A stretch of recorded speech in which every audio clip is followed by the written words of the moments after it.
A key concept for this week is gamification, a phenomenon that is absolutely fundamental to contemporary media industries and will only become more and more important to the way in which we live our lives and society generally as we move into the future.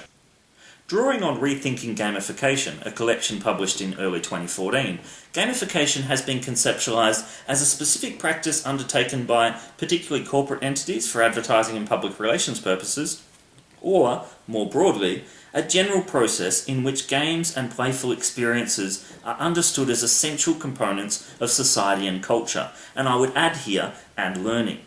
This broader definition, the second one, is what I'd like to operate according to here.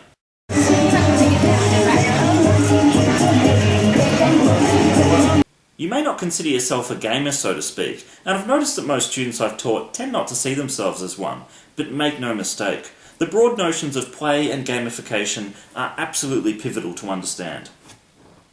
The idea of engaging people through play in order to enhance their knowledge and understanding is not exactly new, as any trip to Ridley Scott's Believe It or Not museum on the Gold Coast will show you. This is something I went to as a child, and still has a lot of the same things when I went there in 2013.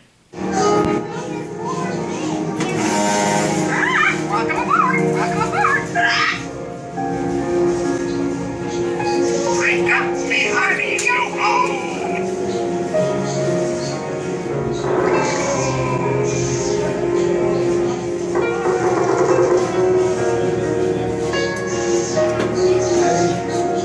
Green, red, blue, yellow.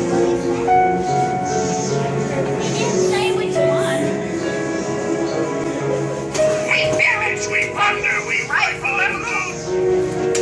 Drink up, me hearties, ho-ho! We kidnap and ravage and don't give a hoot. Drink up, me hearties, yo-ho! Sing the song, sing the song! Yo-ho, yo-ho, a pirate's life for me! Yo-ho, yo-ho! A pirate's life for me!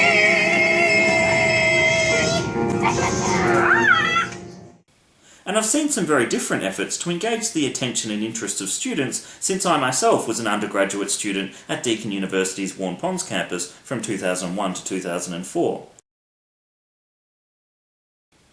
Such strategies reveal the concept of gamification to be pivotal to your lives, perhaps without you even knowing it.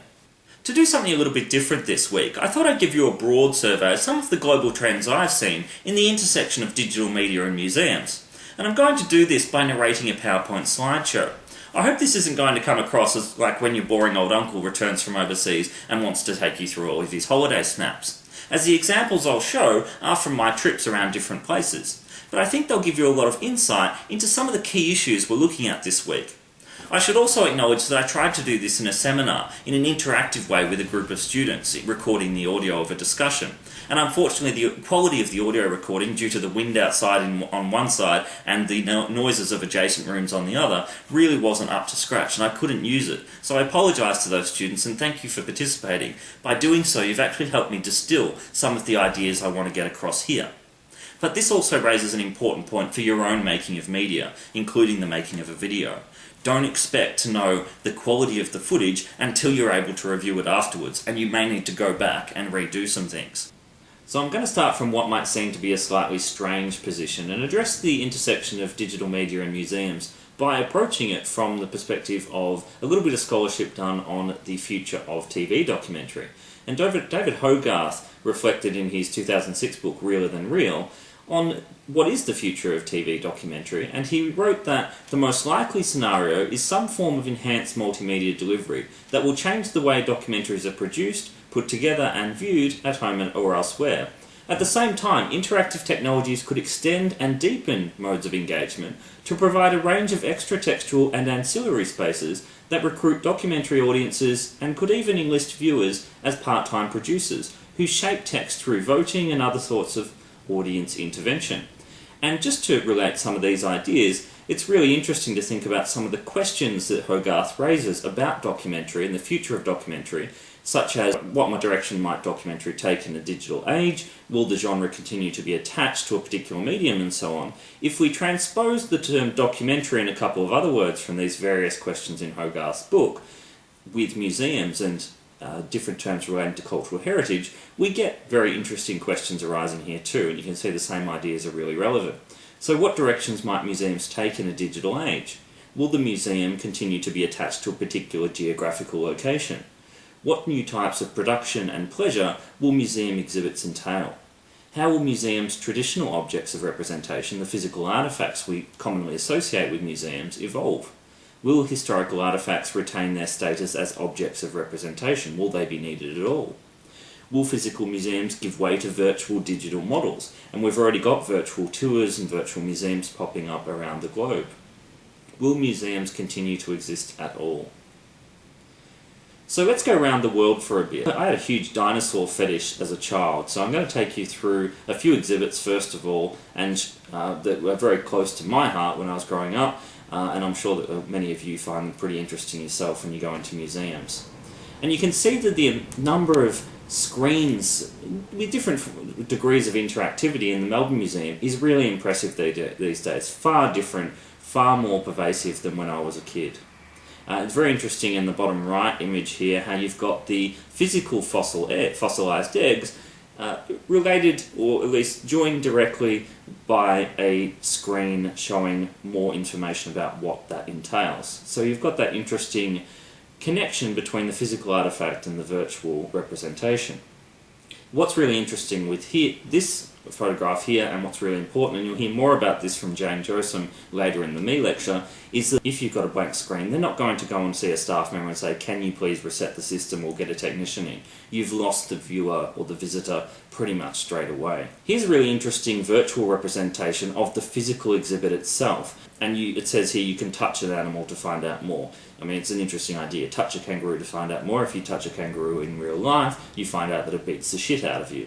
But what's really interesting here is that you can explore and get further details from the virtual medium.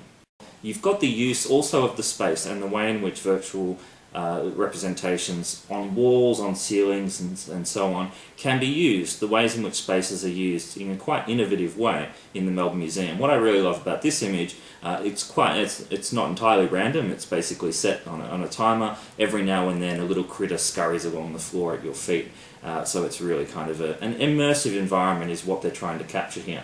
And speaking of immersive environment, museums try to construct an immersive experience outside the screen, and they're often doing that more and more through the use of screen media. And what I did in 2013, I went through with this very ordinary looking little digital camera here, and I took a quick video of this sea exhibit, and we'll have a look at that now. Under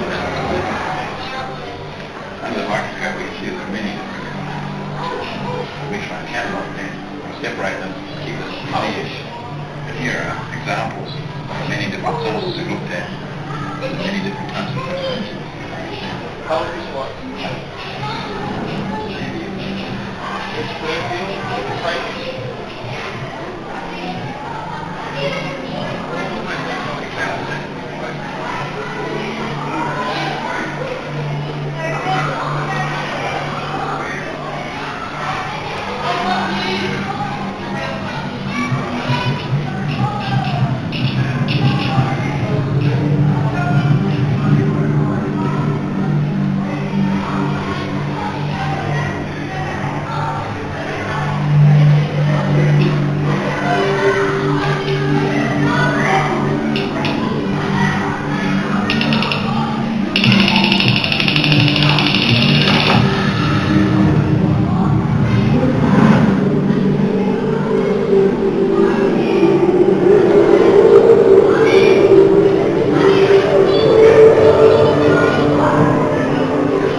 So you can see here with the use of digital screens which kind of evoke ideas of an aquarium, and the noises, the ambient noises that are issuing from various speakers around the space, and the interaction between the screens and the physical artifacts itself, you've got a very immersive experience that can be potentially quite effective.